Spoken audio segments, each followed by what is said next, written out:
Saludo con muchísimo cariño al auditorio de Telefórmula, que en estos momentos se enlaza con los trabajos de esta emisión. Agradezco a quienes siguen a través de la radio y, por supuesto, a través de la internet.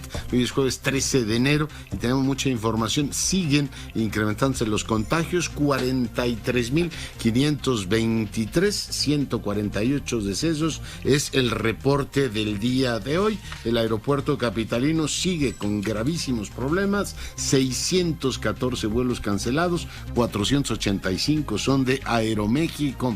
El presidente López Obrador reapareció en un video largo, 15 minutos, con buen ánimo, habló de su situación de salud y de otros temas más, por ejemplo, que se alegra que se pueda mexicanizar, en este caso Banco Nacional de México, y mencionó a algunos empresarios como Ricardo Salinas, dijo: me alegro que estén interesados, y bueno, pues sería interesante que el país volviera a tener el Banco Nacional de México. Habló de su antigüedad y dijo que podría ser también una buena noticia para el erario. Por cierto, Ricardo Salinas Pliego subió a su Twitter que dio positivo a COVID, un mensaje también muy positivo. Le deseamos una pronta recuperación, y al presidente pues lo vimos en plenitud bromeando que hace falta caricias y que el Big Vaporrup y todo lo demás, de muy buen humor ahí despachando con sus secretarios, el de Gobernación y el de Hacienda.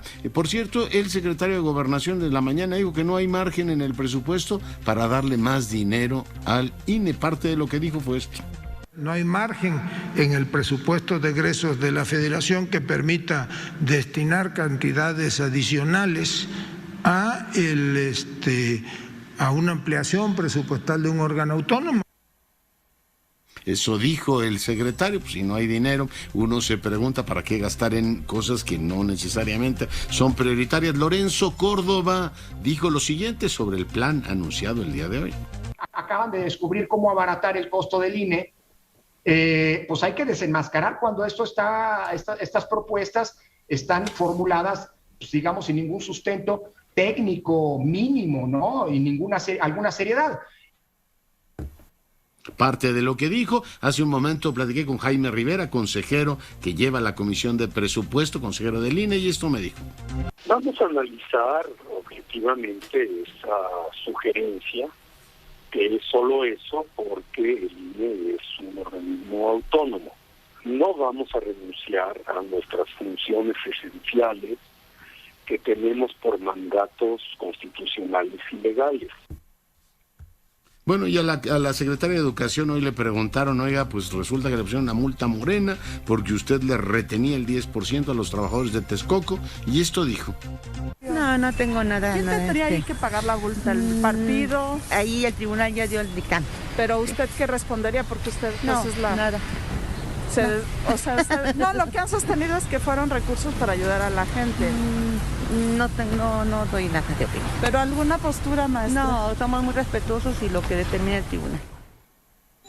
Pues el tribunal determinó que violó la ley, así ni más ni menos, que hubo ahí, está, digamos, analizado, probado y juzgado, violó la ley. Pues por supuesto mucha gente se pregunta si tienes autoridad moral para seguir siendo. Hoy estuvo, por cierto, en la mañanera la secretaria de Educación, ella dice que es respetuosa al tribunal, pues el tribunal de manera directa dice que la secretaria de Educación violó en este caso la ley. Hay otros temas. La Corte Suprema de los Estados Unidos bloquea el requisito de vacunación planteado por el gobierno de Biden y también el tema de las pruebas. Aquí en México se insiste en que no le pueden pedir pruebas para ir al trabajo. Me permite que hagamos una brevísima pausa. Regresamos en un instante. Bueno, y hoy tendremos, como todos los jueves, nuestra pausa musical con Javier Lozano. En un momento más estará, por supuesto, platicando con usted. Seguimos con la información. Hace unos días platicamos con el doctor Aparicio del CID y nos decía que se está convocando para mañana la Asamblea General de Asociados, que son, digamos, funcionarios gubernamentales, para modificar los papeles fundamentales, los documentos y las formas en que se gobierna el propio CIDE, ¿no? Darle nuevas atribuciones al Consejo Académico. Los estudiantes, mientras todo esto ocurre, pues han estado efectivamente movilizados. Hoy estuvieron en el Senado. Yo le agradezco mucho a mi colega Jimena Millán, ella es politóloga en formación, que converse nuevamente con nosotros. Jimena, feliz año. Hola, buenas noches, feliz año también. Oye, pues cuéntanos cómo, digamos, ha evolucionado en los últimos días la situación en el CIDE. Entiendo que hoy fueron nuevamente al Senado, han estado efectivamente todas las vacaciones ahí en las instalaciones de la carretera México-Toluca. Cuéntanos, actualízanos cómo van las cosas. Pues creo que desafortunadamente, en vez de que las cosas están mejorando, yo creo que vamos un poco de mal en peor. Mañana va a ser un día crítico para decir, porque como ya acabas de mencionar y lo dijo el doctor Javier Aparicio, mañana quizás se cambien los estatutos del CIDE que permitirían que la doctora Elena Álvarez Bulla haga legal lo que en su momento hizo de manera ilegal, ¿no? Que fue no solamente la elección del doctor Romero, sino otras acciones que se han seguido a partir de su decisión y que nosotros la hemos podido impugnar un poco gracias a que nos pegamos a la legalidad y a los estatutos, pero si nos permitimos que cambien este reglamento, entonces ya no tendremos de dónde ampararnos ni de dónde defendernos, porque en nuestros propios estatutos estaría la violación que nosotros nos hemos estado como aquejando, ¿no? Entonces estamos muy preocupados. También incluso para cambiar los estatutos se tiene que pasar por un proceso y este proceso nuevamente también se saltó. Entonces la reunión de mañana, además de ser ilegal, de ser aprobada por los miembros de estos como socios que tenemos del CIDE, entonces pues quedaremos totalmente a la deriva de lo que quiere Elena Álvarez Bulla, que por lo que hemos visto en los últimos meses pues no es nada prometedor, ¿no? Ya. Oye, ¿han tenido ocasión de dialogar todas estas semanas? ¿Ha habido alguna actitud, digamos, de tomar en cuenta algunos de sus planteamientos, Jimena? No, hasta el momento seguimos sin ningún tipo de contacto, ni la doctora Elena Álvarez Bulla, que es la directora del CONACYT, ni el mismo doctor Romero se ha puesto en contacto con nosotros. Lo único que hemos conseguido del doctor Romero han sido comunicados en donde se nos notificó que las clases serán totalmente presenciales y que para que así sea se necesita que se liberen las instalaciones 15 días antes del inicio de clases, que ya nos estamos acercando a esa fecha porque entramos el 31 de enero.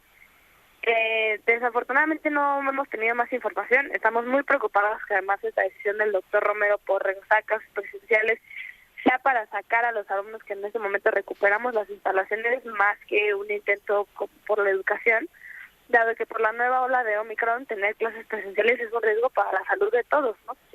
Entonces, fuera de eso, no hemos tenido contacto con nadie y pues ojalá eso cambie, pero tampoco tenemos muchas esperanzas de que ahora eso sea diferente.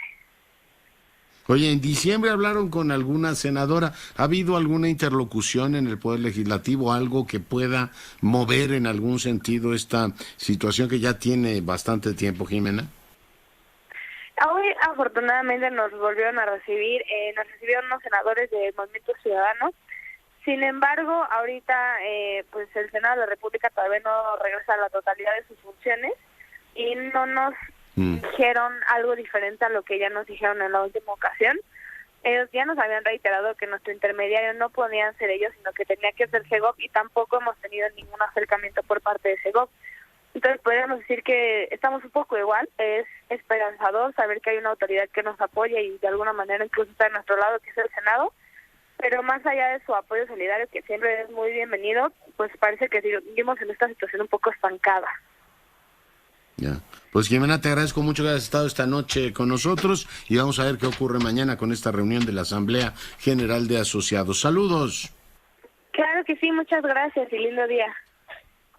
Lindo día, mi colega Jimena Millán, estudiante de licenciatura en Ciencias Políticas y Relaciones Internacionales del CIDE, hoy platicando con ustedes el sentir de ese sector. Y bueno, pues me lazo ahora con Óscar Aguilar, analista político. Mi querido Óscar, feliz año. Mi queridísimo Leonardo, feliz año y un saludo a ti y al auditorio. Oye, mientras Corea del Norte manda cohetes, Rusia y efectivamente los Estados Unidos se dan un agarrón por la ampliación de la OTAN y toda la humanidad está preocupada por la pandemia, en este país el tema central es el gobierno versus el INE. ¿Tú cómo ves ese conflicto, Óscar?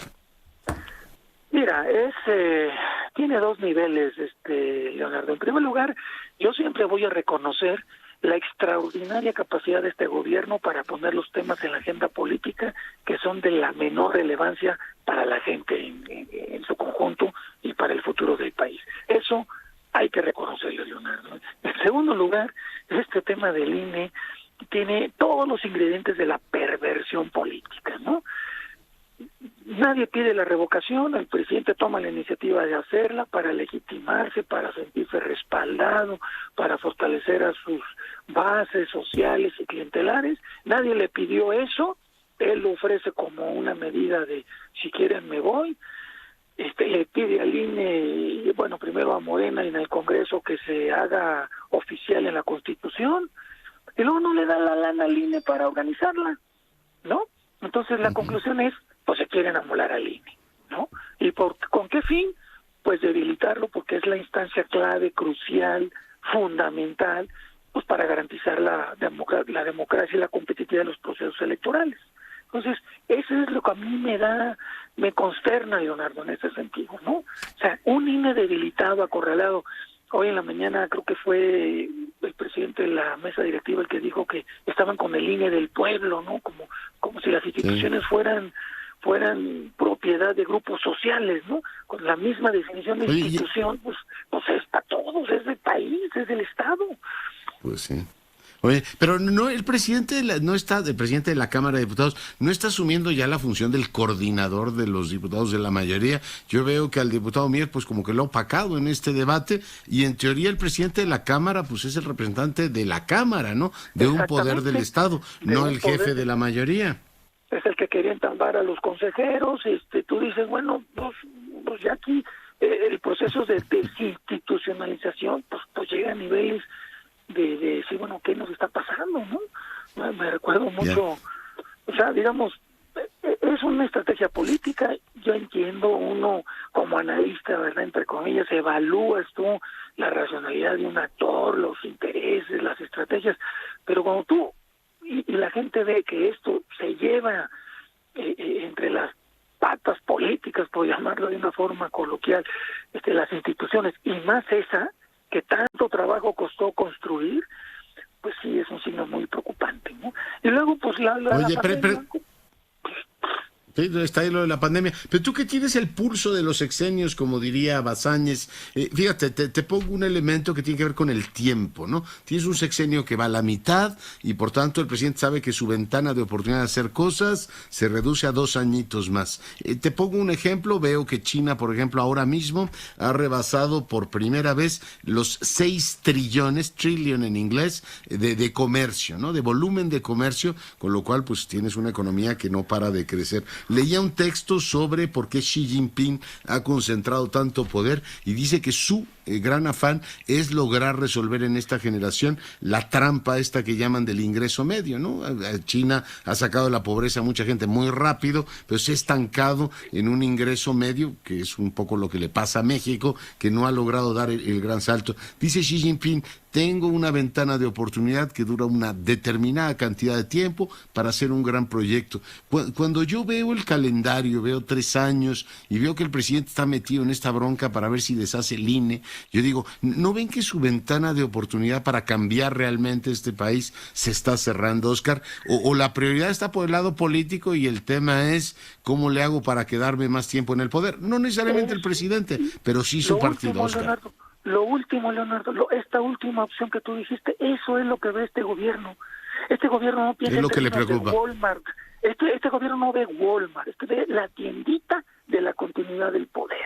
O sea, no ve las oportunidades, la inversión, el crecimiento, la prosperidad en los términos normales, ¿verdad? Porque la prosperidad por definición casi es neoliberal y por lo tanto es condenable, ¿no? Entonces, este gobierno no le interesa absolutamente nada de lo que tú dijiste, esto de ver oportunidades. Los gobiernos anteriores, que el auditorio quizás recuerde, ¿verdad?, hemos tenido, digamos, 3 momentos, si esto fuera fútbol americano ya para que no sea soccer, ¿verdad?, 3 oportunidades de un mega touchdown. Soccer, queremos soccer. ¿No? O tantas de penales, si tú quieres, 3 penales donde pudimos haber dado el paso, ¿no? Cuando fuimos ricos y administrar la abundancia con López Portillo, con toda la reforma al primer mundo, con el TLC de Salinas de Gortari, que con Chiapas y con Colosio cantamos la de Manuel, ¿verdad? Todo se derrumbó, y el Pacto por México, ¿no? Porque todo lo de Vicente Fox fue el cambio, la embriaguez democrática momentánea, pero si te fijas bien, no tuvo ninguna arquitectura así de ventana de oportunidad de un despegue, no, lo Tuvimos hasta el Pacto por México con las grandes reformas, que por cierto no se supieron vender y que dieron lugar de una forma pues a la decisión de López Obrador con el PRD y nació Morena, ¿no? 3 grandes oportunidades para meter el gol, y la fallamos, ¿no? Esta cuarta transformación, pues una transformación literalmente propagandística de esta lectura oficial de la historia de los libros de texto de primaria, ¿no? Pero no hay ningún interés. Ahora, yo si estuviera al lado de Maquiavelo, Leonardo, si estuviera al lado de Maquiavelo y le pidiera la opinión al Florentino, ¿tú cómo ves? Es una obsesión por la continuidad de un proyecto político y nada más, sin importar que no haya crecimiento, no haya inversión, es la continuidad de un proyecto político, eso es lo que importa. Y así nos Tomo nota, mi querido Oscar, y te mando un gran abrazo, cuídate mucho. Igualmente, y un saludo al auditorio, gracias Leonardo. Oscar Aguilar, analista político, bueno, pues comentando con usted el pulso de esta actualidad. Saludo ahora a mi compañero Enrique de la Madrid. Mi querido Enrique, ¿cómo estás? Buenas noches. Leonardo, muy buenas noches, gusto en saludarte a ti y al auditorio. Cuéntanos, ¿qué tema pones sobre la mesa el día de hoy? Pues mira, alrededor del mismo tema de la revocación de mandato que yo entiendo que para algunas personas pudiera parecer útil, porque en general cualquier ejercicio de promoción de la participación ciudadana, pues en principio pareciera ser bueno. Yo aquí en lo particular con respecto a siempre he expresado mis dudas. Una, porque le mete inestabilidad al sistema político. Mi argumento es que si hay una elección presidencial, quien pierda, pues sabe que tiene 6 años por delante de un gobierno que le ganó. Y entonces cuando menos tienes 3 años en donde estás obligado a conciliar, a cooperar, y después quizá la segunda mitad del sexenio pues ya empieza la competencia para el siguiente. Cuando tú compactas el periodo de 6 a 3 años, Leonardo, pues matas el incentivo a colaborar. Entonces lo que en el fondo acabas haciendo es que acabas metiéndole mucha inestabilidad al sistema del país. Es primer argumento. Segundo, bueno, ya está en la Constitución. Yo no sé por qué fue a dar ahí, pero bueno, ya está ahí.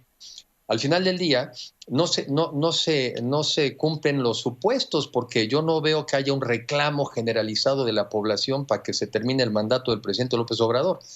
Y no deja de ser muy simpático que quienes lo están promoviendo pues son los seguidores del presidente López Obrador, lo cual quiere decir que entonces la revocación se está utilizando para otros fines. Pero déjame decirte que a mi juicio lo que deberíamos estar platicando no es la revocación del mandato, sino de la revocación de las malas políticas del mandato. Y lamentablemente, incluso yo diría, la revocación de las que se revocaron. Algunas encuestas que vi últimamente, por ejemplo, el 69% de los mexicanos desaprueba la cancelación del programa de Prospera. ¿Por qué era un buen programa, Leonardo? Porque estaba bien calificado, porque incentivaba la educación de los estudiantes, porque procuraba la vacunación de los niños y porque también daba orientación sobre la alimentación. El 71% de los mexicanos desaprueba la cancelación del Seguro Popular, porque sí le había dado acceso a 16 millones de mexicanos más y prácticamente se había reducido a la mitad la falta de acceso de mexicanos al sistema de salud y se sustituyó por una, como lo comentaba quien me antecedió, se sustituyó por propaganda, no por realidades. El 70% de los consultados desaprueba la cancelación de las estancias infantiles. Y así me podría seguir. El Aeropuerto Internacional de Ciudad de México, que en algún momento ha sido motivo de debate, pues ya el 55% de los mexicanos ya también se dio cuenta que al final del día fue un desperdicio, un tiradero de dinero. Y vamos a acabar pagando 2 aeropuertos y quedándonos con uno medio chafita. Entonces, lo que yo quiero resaltar, Leonardo, es que pues más que la revocación del mandato, vamos repensando en la revocación de las malas políticas públicas que están dando muy malos resultados, que no están ayudando al crecimiento económico, que no están combatiendo la inseguridad y que más bien pensemos como mexicanos qué tenemos que hacer hacia adelante, porque estamos verdaderamente en varias crisis, las he señalado, he dicho que son 6, y creo que lo relevante es corregir el rumbo. Entonces, mal tema el de la revocación del mandato, pero ¿qué tal si vamos pensando en la revocación de las malas políticas y la incorporación de las buenas para que el país prospere, el país crezca y sobre todo de manera sustentable y mucho más inclusiva, Leonardo? Y con un ahorrito de 3,000 y pico de millones de pesos. Oye, la más reprobada de toda seguridad, ¿no? Y no parece que haya pues un ánimo de corregir. Además hay datos, la economía no miente, digo, la política puede ir por su propia lógica, pero la economía no miente. Vamos a cerrar un año, el año bueno de este sexenio, con un crecimiento que no llegará al 6%. Arrancamos el año con indicadores pálidos y subías a tu Twitter un dato que para mí es absolutamente claro, este tema de la salida de capitales de este país, a pesar de que sigue habiendo inversión extranjera directa, están ahí, son datos que están ahí para quien quiera leerlos, Enrique. Y sobre todo para quien quiera verlos, ¿verdad? Se me ocurrió esta frase de que quien pueda ver, que vea. Un poco parafraseando esta película que se ha vuelto tan famosa de Don't Look Up, ¿no? No vean para arriba, que me recordó mucho, no solamente al caso americano, sino al caso mexicano, donde logran convencer a la gente, ¿verdad?, de que no está pasando lo que está pasando. Y lo peor es que lo que está pasando es muy grave. Y hay mucha gente pues que decide no ver. Yo invito a quien pueda ver que vea, quien pueda pensar que piense, quien pueda reflexionar que reflexione, y sobre todo que lo hagamos con un ánimo constructivo. Me gustó también en algún librito que ando leyendo, Leonardo, nomás para meter el tema y luego lo dejamos por otro, esta discusión entre neoliberales o liberales y conservadores, pues es bastante absurda. Lo que sí hay hoy en día es una discusión entre personas constructivas y destructivas. Ese es el problema. Si estás del lado de los que quieren construir o del lado de los que quieren solamente destruir. Me parece que el mundo solamente avanza y progresa a partir de tratar de generar cosas buenas en beneficio de la mayoría. Entonces sí, quien quiera y pueda ver, que vea. Y las cosas no van bien, por más que nos quieran hacer creer que este México está maravilloso. Hay que revocar esas políticas. Miguel Enrique, te mando un gran abrazo. Gracias por el comentario. Abrazo, Leonardo. Buenas noches. Enrique de la Madrid, para fortuna, no está todas las semanas en este espacio. Y bueno, seguimos, por supuesto, con la información. Yo le agradezco mucho al doctor Carlos González, él es investigador asociado de la Fundación Ortega y Gasset en México, exconsejero del Instituto Electoral, un hombre además con una larga trayectoria en el servicio público en materia electoral, que hoy conversé con nosotros. Doctor, ¿cómo estás? Pues encantado de saludarte, Leonardo, como siempre, y a través de ti a tu vasto auditorio. Saliendo de COVID, querido, como 30 y tantas mil, 40,000 gentes en este país ya, pero bueno, pues me escucharás ya no tan afectado. Afortunadamente no fue más que molesto un poquito estos días, pero a la orden tuya, como siempre. Pues preguntarte cómo ves esta disputa del gobierno y el Instituto Nacional Electoral, este tema de que el gobierno se meta a hacerle el presupuesto al INE para ver si le alcanza, y de entrada la propuesta o el planteamiento a una petición de ampliación del presupuesto para hacer la revocación de mandato fue no, esperamos la oficialización. Pero ¿cuál es tu lectura de este pleito, Carlos? Bueno, mira, como diría Jack, vamos por partes. Dices bien cómo vemos esta disputa entre el INE y el gobierno de la República, independientemente del asunto concreto que hoy está, y mañana supongo en titulares, pues se trata lamentablemente de un episodio más, de un eslabón, de una cadena, de una disputa, enfrentamiento, confrontación, no sé qué etiqueta ponerle, pero de un problema de comunicación y de relación, de coordinación entre dos instituciones del Estado mexicano, hay que decirlo en principio, porque a eso me voy a referir de nuevo más adelante. Estamos hablando del poder ejecutivo, de la titularidad del poder ejecutivo, en este caso la Presidencia de la República, y un órgano constitucional autónomo, que no depende del gobierno ni de ningún otro poder. Y ha habido una relación muy tirante y preocupante por el curso no solo de las elecciones y la democracia en general. Hombre, no tendría que decir esto obviedad, pero se trata de una confrontación del presidente en contra, ante la institución que organizó la elección, del que él surgió, precisamente electo. Es un poco extraño eso, pero no quiero dejar de ponerlo en el contexto, porque ese es el contexto en el que creo que tenemos que evaluar. Ahora, específicamente, pues me parece un dato, no sé si quiero calificarlo siquiera, pero lamentable y de nuevo preocupante. A ver, de nuevo, vamos por partes. El INE es un órgano considerado autónomo. Entre las características de estos órganos, como la Comisión de Derechos Humanos, el INAI, están el de tener personalidad y patrimonio propios. Eso no se lo da el presidente, no se lo da la Cámara de Diputados, no se lo da los medios de comunicación, eso se lo da la Constitución. Y entre el patrimonio propio está claramente la posibilidad de proponer, definir su presupuesto autónomamente. Claro, no es un presupuesto que se den como una isla barataria, el Quijote, sin conexión con nada, no, tiene que ser parte del presupuesto federal y al final, digamos, autorizado por el Congreso y la Cámara de Diputados. De Hacienda, desde luego, pero es autónomo. Es decir, nadie se puede meter, nadie, incluido el presidente de la República, menos la Secretaría de Hacienda, en decidir si así se administra o así se administra el presupuesto del INE una vez que ese presupuesto está asignado. Es una intromisión, querido Leonardo, que casi diría una falta de respeto al Estado de Derecho, inaceptable. Mira, los abogados y los jueces electorales hay veces que desechan de plano una queja o una impugnación, es decir, no entran en materia. Esto es notoriamente frívolo, esto es improcedente, esto no cumple con las reglas de la ley, entonces ni siquiera entra a discusión si el señor o la señora tienen razón. Y yo creo que estamos en un caso como este. Es tan improcedente que no vale la pena ponernos a discutir si el INE debe o no gastar en congresos y en convenciones como lo tiene planeado, en arrendamientos.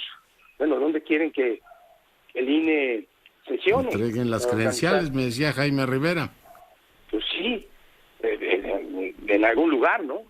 No quieren, quieren más bien que usen el fideicomiso que tienen ahorrando ahí con algún tiempo para comprar en lugar de rentar. Quieren que ese dinero se use todo en la revocación y no quieren que renten. Entonces, pues, no sé, que floten. Pero, insisto, ni siquiera me quiero meter a eso, Leonardo. Es notoriamente improcedente, se desecha de plano. No es aceptable, no lo aceptemos. No entremos a ese terreno, en mi opinión. Y más bien llamemos a respetarnos, respetarse. Tengo en mente, querido Leonardo, la resolución del Tribunal Electoral reciente, precisamente sobre este tema, donde fue muy claro el tribunal, nos quitó una venda de los ojos, nos llamó la atención. Este es un tema del Estado mexicano, la revocación del mandato. No es un tema del INE. Claro, el INE es la institución del Estado mexicano responsable de llevar a cabo la revocación. Pero la revocación es responsabilidad del Estado. ¿De qué Estado? Pues del Estado mexicano, de la presidencia, de la Cámara de Diputados, de la Corte, del INE, evidentemente, la FEPADE, etcétera. Y aquí hay una responsabilidad clara. Si un órgano del Estado mexicano ha resuelto pues no dar de los recursos necesarios para que la revocación del mandato, la Cámara de Diputados y ahora eventualmente el Poder Ejecutivo por la vía de la Secretaría de Hacienda, se tienen que replantearse el tema porque no pueden hacerse como que la Virgen les habla, que invada otros territorios. No, este es un tema de responsabilidad de todos y no deberíamos perdernos en pues una especie de jugada de atracción, ahora que viene el Super Bowl, e irnos detrás de un balón que no es el correcto. Aquí hay que pedir al Estado mexicano en su conjunto, incluido la Secretaría de Hacienda, pues que ponga el dinero necesario si es que la Presidencia de la República está tan interesada. Por cierto, Leonardo, que es tan importante, claro. Sí, oye, pero un tema que no es de la Presidencia, ojo. Es del Estado en general. Oye,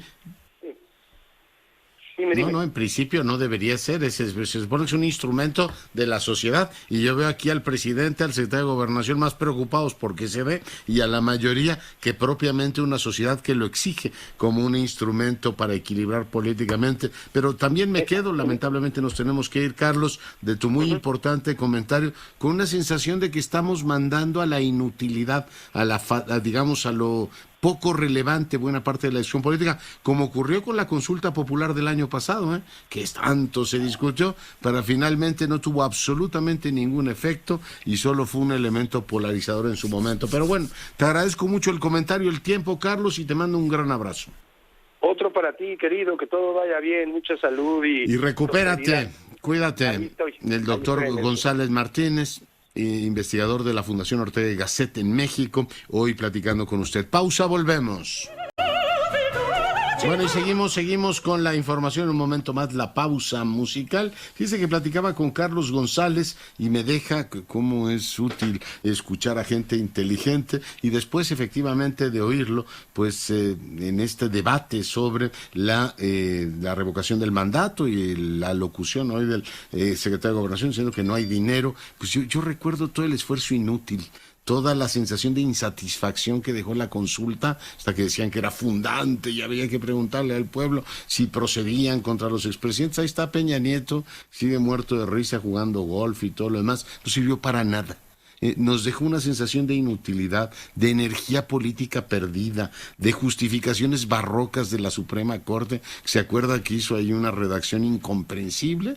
Hicieron la consulta y no sirvió para nada. Y yo mucho me temo que toda esta pugnacidad, toda esta confrontación, toda esta, digamos, confrontación que está llevando a un desgaste bastante inútil, nos va a dejar esa sensación de vacío, esa sensación de inutilidad de la política. Es decir, ¿realmente esto es tan importante? Hacer un ejercicio que solo contempla el asunto de la vanidad, porque finalmente esto es algo que el poder está organizándose para el mismo poder. O sea, no hay organizaciones sociales que estén en estos momentos diciendo queremos que se vaya el presidente. No lo hay. Este mecanismo que en teoría querían que hay que consultar a la gente, pues nos hicieron una pregunta trivial, absurda, y la gente pues respondió eso el año pasado, y nos están preguntando lo mismo. Subrayo, esta sensación de vacío, de inutilidad, de una pugnacidad inútil, está cada vez, caminando como fantasma en este país, y mucho me temo que nos encontremos al final del año con decir un desgaste brutal. Total, ¿para qué? Para decir que el presidente sigue en su puesto. De verdad, tanto brinco cuando el suelo está tan parejo. Bueno, ahí está la experiencia del año pasado, ¿eh? No le digo que veamos a China ni a otras democracias. Esa experiencia fallida de la consulta popular, un ejercicio inútil, va a ser más o menos lo mismo, de la revocación de mandato. Lo dejo ahí y saludo ahora al doctor Marco Fernández. Él es, como usted sabe, investigador de México Evalúa y del TEC de Monterrey. Marco, ¿cómo estás? Hola, Leonardo, muy buenas noches.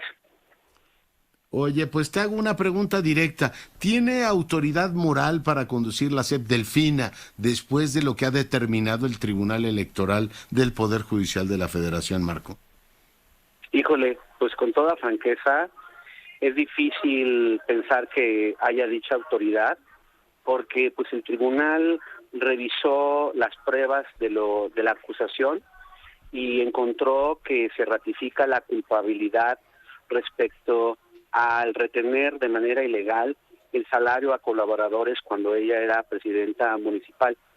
Uno pensaría que bajo la promesa del presidente que hizo incluso en el periodo de transición de que iba a haber esta escalera que se iba a barrer de arriba abajo, pues que ante una comprobación de un delito, porque es delito de abuso de la autoridad, de acuerdo al Código Penal del Estado de México, y una falta electoral que ya ha ratificado el tribunal, pues que ante un hecho de esta naturaleza, pues habría una consecuencia no solo legal, sino política, y tendría que dejar el cargo, como en cualquier democracia uno esperaría, con toda franqueza.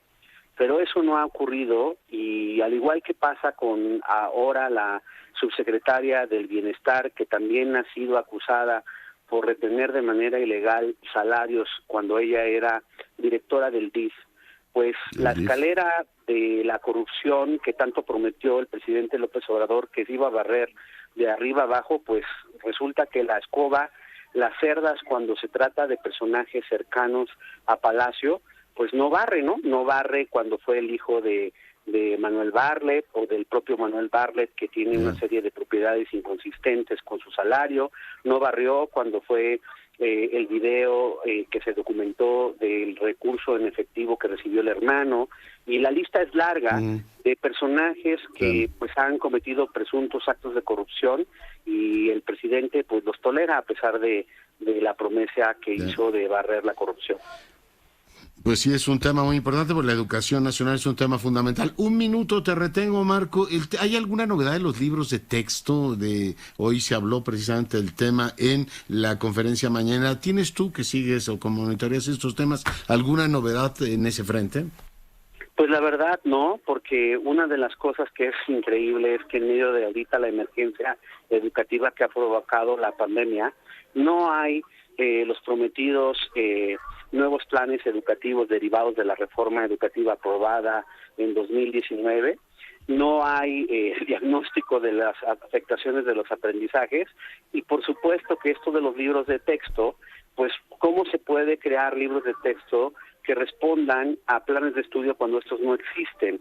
Entonces, otra vez, observamos que al igual que el resto de políticas educativas implementadas por el gobierno, la verdad estamos a la deriva en medio de una crisis educativa muy importante derivada de la pandemia, y en donde pues precisamente la titular de la Secretaría de Educación Pública brilla por su ausencia, porque más allá de que pues hace algunas presentaciones en la mañanera de manera controlada y que no se acepta ninguna pregunta incómoda, pues dime tú si tú o alguno de tus colegas en alguno de los medios ha tenido oportunidad de entrevistarla a ella o a los subsecretarios para ver, uno, las medidas que enfrentan para tratar de atenuar las afectaciones educativas, o en este tema de los libros de texto, ¿dónde estamos parados? Nada, silencio. La del avestruz, mejor de muertito se la pasan nadando sin dar explicación en una sociedad democrática de las acciones que tendrían que estar implementando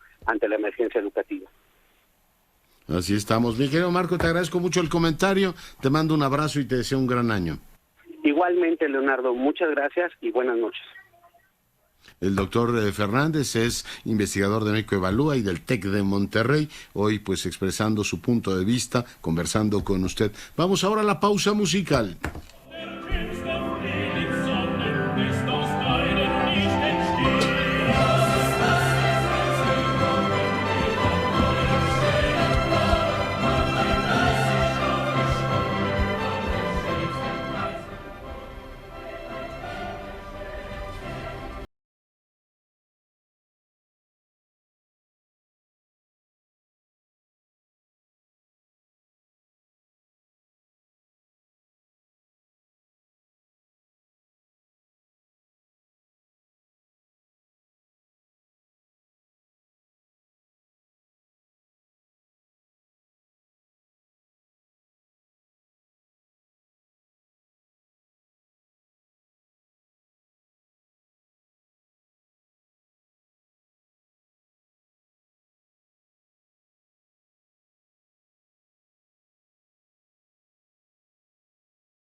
Quiere mucho tu amigo.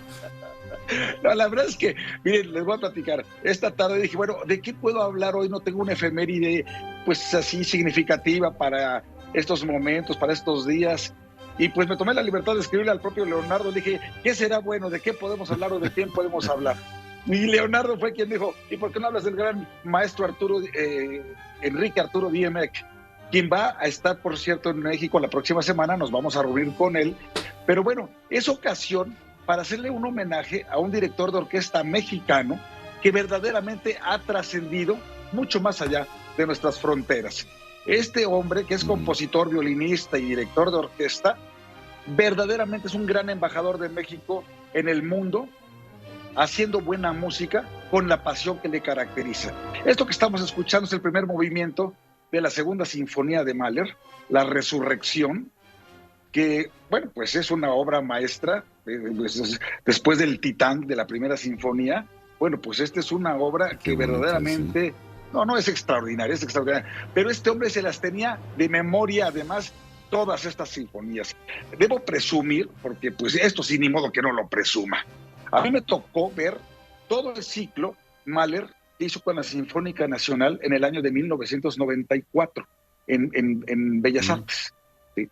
Y él, bueno, pues en aquel tiempo el presidente de Conaculta era, fíjate, Rafael Tovar de Teresa. El director del Instituto Nacional de Bellas Artes era nuestro querido Gerardo Estrada, que acaba de ser su cumpleaños. Nacho Toscano. Le mandamos un abrazo.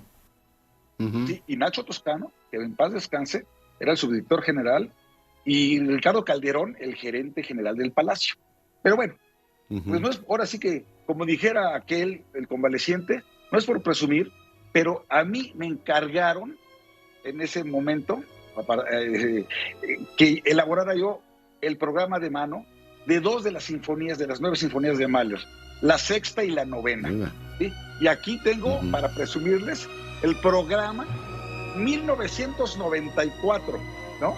De esta obra maravillosa, y la verdad es que es un gran orgullo, pues que haya yo puesto mi pequeña contribución para el conocimiento de esta obra, ¿no? Bueno. Pero bueno, lo importante de Enrique Diemec es que no solamente ha sido 17 años, estuvo como director de orquesta de la Sinfónica Nacional, sino que lleva 17 años también como director de la Filarmónica de Buenos Aires. Si les parece, vamos a pasar a la siguiente obra que tenemos, porque traigo una cosa que me parece buenísima y que es mucho más nuestra. ¿Sí?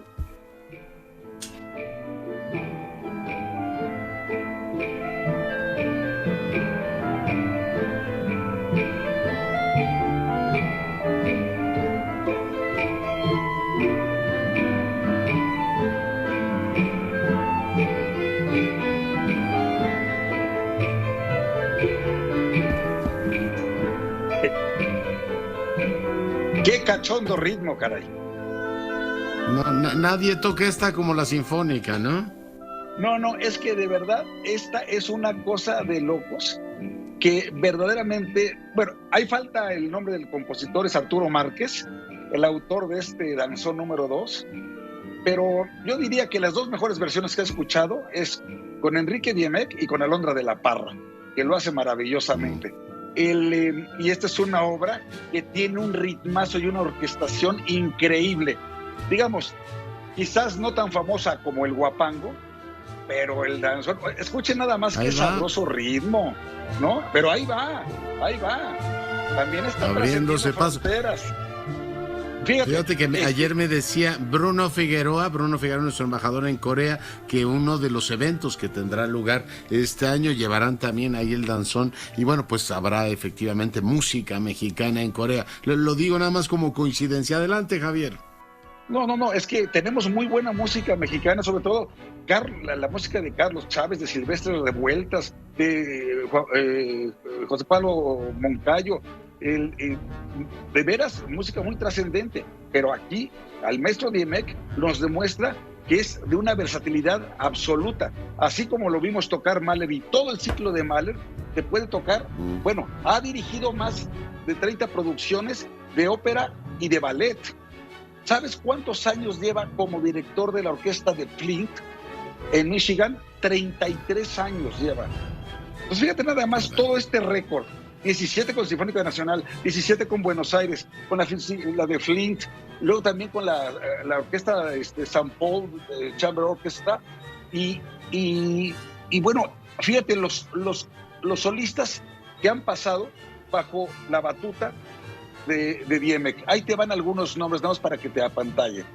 Plácido Domingo, Francisco Araiza, Roberto Alaña, Jesse Norman, Kirite Kanagua, Federica von Stade, Oralia Domínguez. Caray. Solistas como Itzhak Perlman, Pinka Zuckerman, Joshua Bell, Midori, Sarah Chang, Mila Rostropovich, Janos Starker, Ivo Pogorelic, Lilia Silverstein, que por cierto, quiero que pasemos a la siguiente obra, que es con Lilia Silverstein, que es una pianista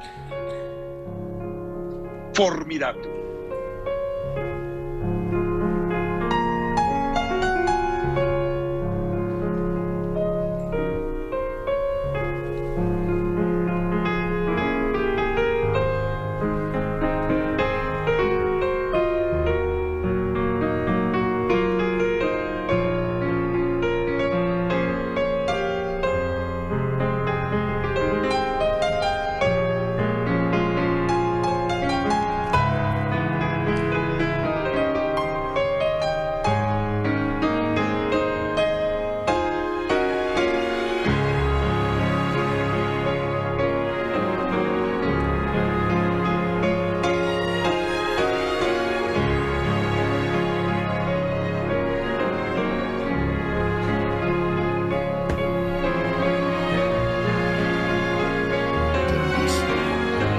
bellísimo. Oye, pues ha dirigido una galaxia de solistas. Y si no recuerdo mal, el libro de su biografía era un libro que publicó Siglo XXI hace algunos años. Era con música de Mahler, ¿no? Que es como su músico distintivo. De hecho, si ustedes entran a YouTube, van a ver cuántas pláticas, entrevistas y conferencias da sobre la música de Mahler, sobre la obra de Mahler, sobre la interpretación de las sinfonías de Mahler. Es un gran especialista, ¿sí? Y lo que hacía, que me parecía muy didáctico, y lo sigue haciendo en Buenos Aires, antes de comenzar el concierto, se dirige al público, al auditorio, y explica en qué consiste la obra, por qué es importante, dónde hay que poner más atención. O sea, los lleva de la mano, a pesar de que Mahler es brutalmente difícil, es muy complejo, es uno de los músicos más complejos, junto con Bruckner, no se diga ya después de los contemporáneos.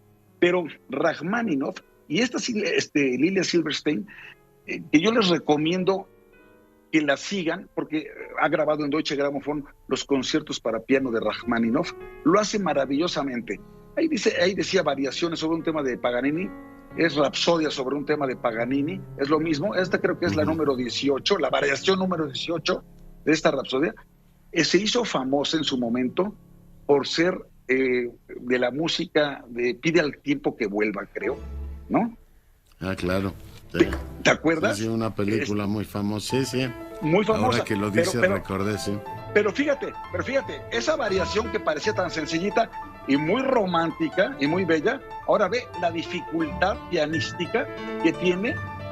O sea, Rachmaninoff, en mi opinión, junto con Liszt, es de lo más difícil que hay en el repertorio pianístico de la historia universal de la música. Ve nada más esto, pero también ve la perfección de una mujer que, por cierto, ya ha venido varias veces a México, ha estado en la sala Netzahualcóyotl y es una pianista formidable. Pero ve nada más cómo se sabe, cómo el control que tiene de la orquesta el maestro Diemek, que además es un gran conversador, es un hombre encantador, y verdaderamente debemos sentirnos como mexicanos muy orgullosos de tener personajes como este que nos representen a nivel internacional.